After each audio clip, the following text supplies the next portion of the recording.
Welcome back to this week's ARTFX Tutorial Tuesday, in which I teach you how to make electronic music with Ableton Live.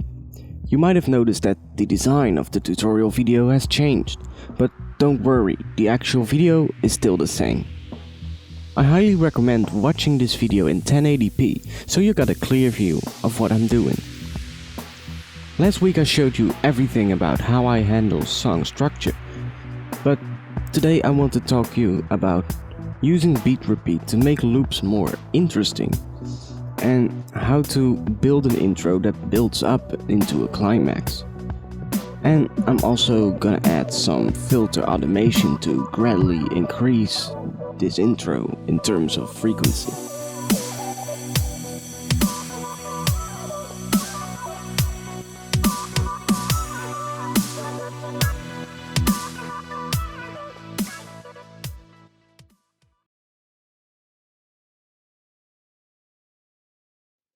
So here we are back with my project for this track, which has now become a 7-minute project instead of a 20-second project. From now on I can work my way through the track from start to end. So what I can do is set my loop marker to 16 bars and I can drag this around and work on all these separate sections of a track one at a time.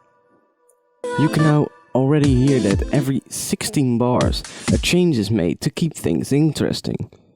So let's put this to the start of the track and zoom in on the intro drums section.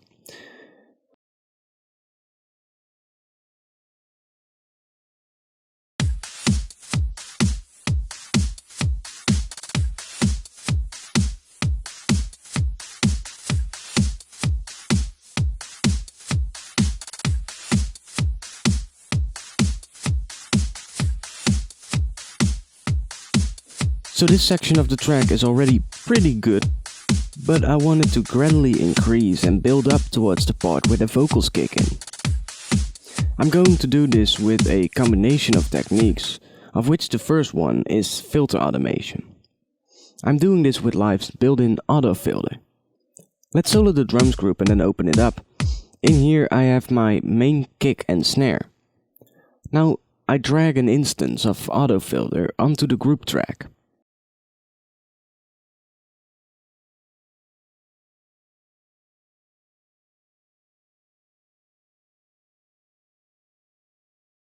It's automatically set to the low pass setting. This means that all the frequencies below the cutoff frequency are being let through. Everything above is filtered out. So now I can start lowering the cutoff frequency until I'm happy with the result. This will be the way the drums sound when the track starts off.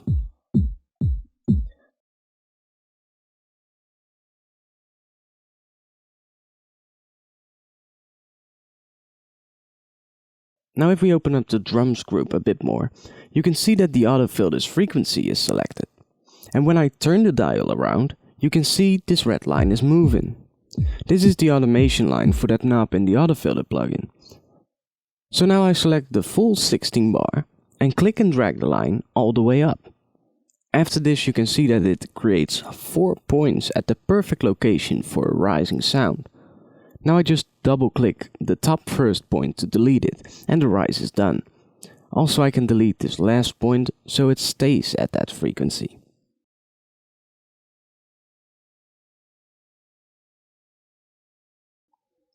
One more thing I like to do is to add one more point so it goes up to just under the highest frequency and then it jumps up, like this. Just double click on the red line to add a new point which you can then drag around. Let's have a listen to how this sounds.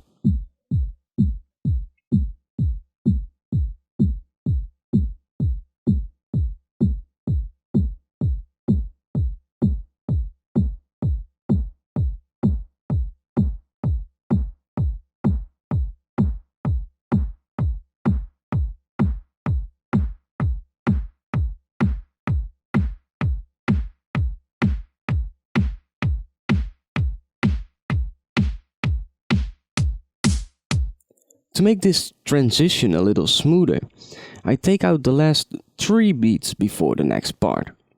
I do this by selecting the area and pressing the delete key on my keyboard.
Now I'm going to make this transition even more drastic by taking out all of the low end from the drums during the first 16 bars of this track. So let's put an EQ8 before the auto filter and set the frequency of the first point to, let's say, 150 Hz. Now I activate the low cut setting, which is the exact opposite of low pass. Now I adjust the frequency until I'm happy with the result. This is all about finding the point where there are almost no low frequencies left in the kick and snare.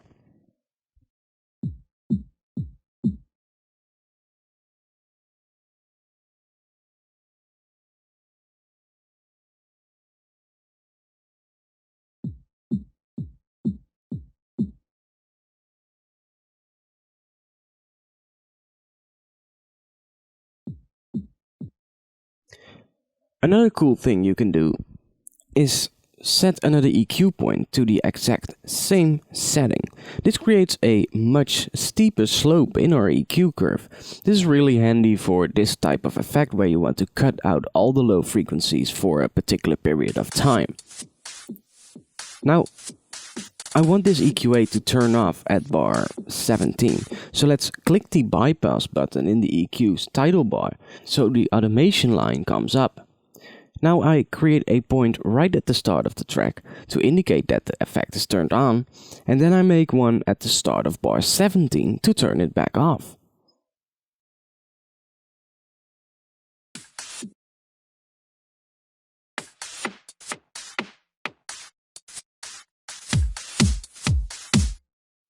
Sounding pretty good, but let's lower the frequency in the EQ8 a little.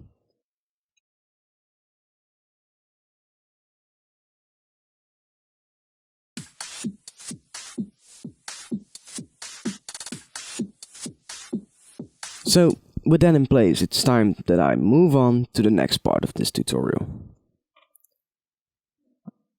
I'm going to make this percussion group a lot more interesting than what it is right now. I'm going to use Live's built-in beat repeat to do this. And to really twist things up, I'll use a second for double repeating goodness. Right. The first thing I do is take out the white noise layer from the first 16 bars, since I don't think I like it in there. Now, let's play the percussion by itself. So it sounds pretty solid, but I can make this even better. So I add 2 instances of beat repeat on the percussion group, and then I bypass the second one so I can work on the first one alone.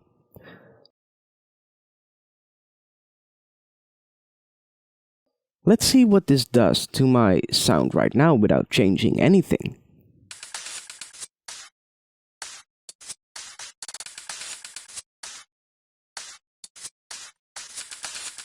Okay, it sounds good, but it's a little out of place.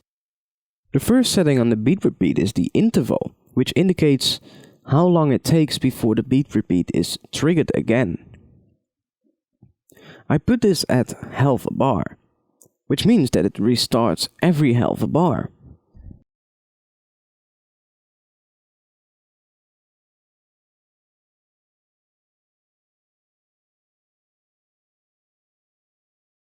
The next knob I use is the offset. With this you can change the place where the beat repeat starts on the grid. And as you can see, it takes 2/16 notes until the first hit in this loop I made in an earlier video. So let's set this offset to 2/16. Now the grid knob changes the actual speed that the beat repeat is triggered with. So you can make this fast or slow depending on your style and genre. Now with the gate I can change the actual length of the section where the beat repeat is triggered, so I can take it down to get rid of this first part right here.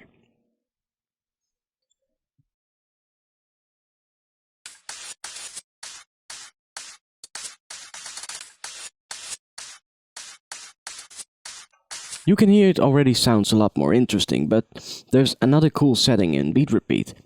If we turn this mix dial to ins, then it only plays the repeated part when it triggers. While on mix, it mixes the original and the repeated part back together.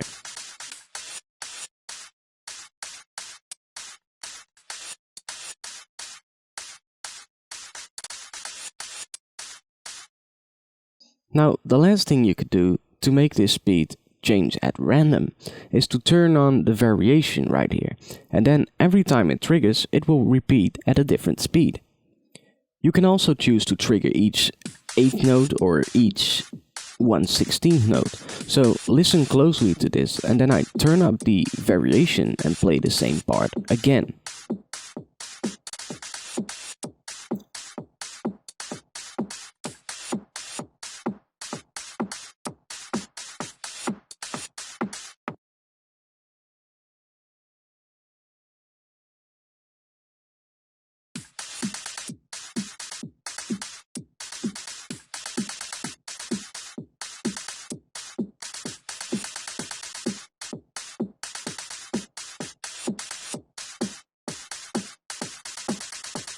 Now, notice the difference. You can change these settings around to taste, but for my track I don't need this, so I turn it back off again.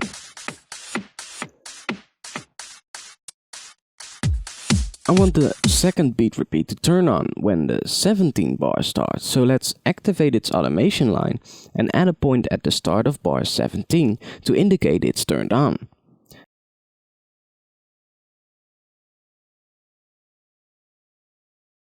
Then one at the start of the track to indicate it's turned off.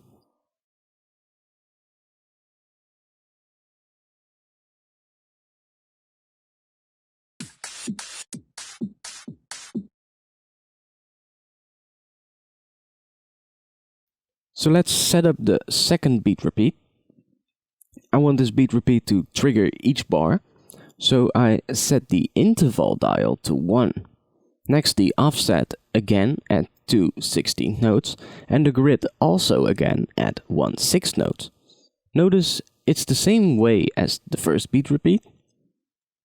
This way it just overrides the first beat repeat settings. Now the difference is in the gate dial. I set this to go on for 14/16 notes until the end of the bar.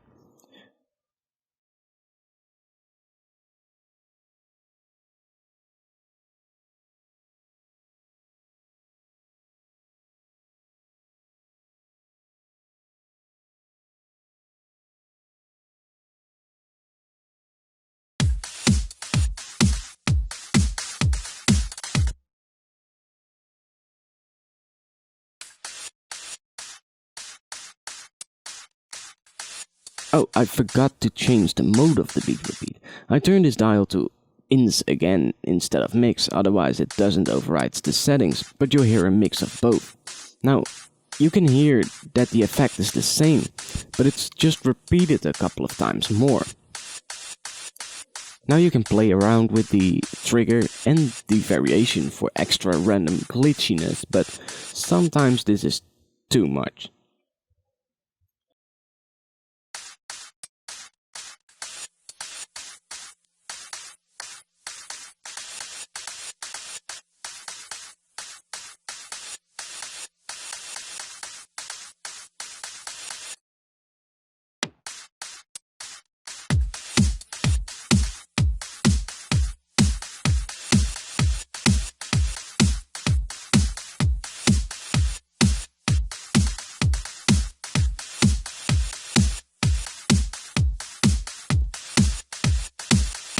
Now finally, if I turn this mode to gate, then you only hear the repeated part, which can sometimes be pretty cool.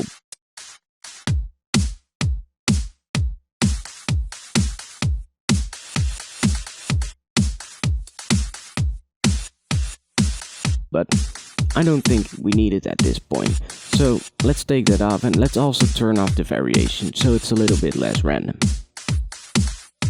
This was it for this week's tutorial. Next week we'll make this intro even more interesting by adding some sound effects to it. See ya!